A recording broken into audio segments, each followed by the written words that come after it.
हजुर सम्पूर्ण स्वागत छ मेरो युट्युब च्यानलमा। र आज चाहिँ हामी हाम्रो यो लेनोभोको LOQ ल्यापटप अनबक्सिङ गर्न जाँदैछौँ। यो चाहिँ लेनोभो LOQ 15 हो र यसमा चाहिँ प्रोसेसर चाहिँ इन्टेलको i5 12 जेनेरेसन 450H प्रोसेसर छ र यसमा ग्राफिक कार्ड चाहिँ RTX 4050 105 GB को ग्राफिक कार्ड रहेको छ। यो चाहिँ 24 GB DDR5 र्याम र 512 GB Gen 4 SSD सँग आउँछ। र अब चाहिँ ढिला नगरी चाहिँ यसको अनबक्सिङ सुरु गरौँ।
यसको अनबक्सिङमा चाहिँ यति मात्रै थियो। मैले चाहिँ यो वुटोलको माइक्रोटेक कम्प्युटर्सबाट किनेको थिएँ र यसको प्राइस चाहिँ मलाई 1,15,000 परेको थियो। त्यसमा चाहिँ मैले ल्यापटप स्ट्यान्ड र ब्याग र ल्यापटप पाएको थिएँ।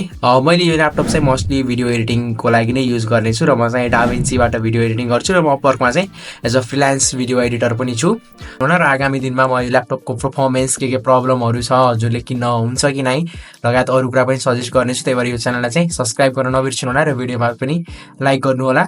र हजुरलाई यदि फ्रिलान्सर बन्न छ एज अ भिडियो एडिटर अगाडि बढ्न छ कसरी अगाडि बढ्ने, यहाँ चाहिँ मैले भिडियो एडिटिङदेखि लिएर फ्रिलान्सिङ कसरी गर्ने, कहाँबाट क्लाइन्ट ल्याउने, कुन सफ्टवेयर युज गर्ने, अहिले भिडियो एडिटिङको मार्केट कस्तो चलिरहेको छ, यस्तै विभिन्न कुराको कन्टेन्ट चाहिँ हजुर यो च्यानलमा पाउन सक्नुहुनेछ। त्यसको लागि चाहिँ यो च्यानललाई सब्सक्राइब गर्नुहोस् र भिडियोलाई लाइक गर्न पनि नबिर्सिनु होला।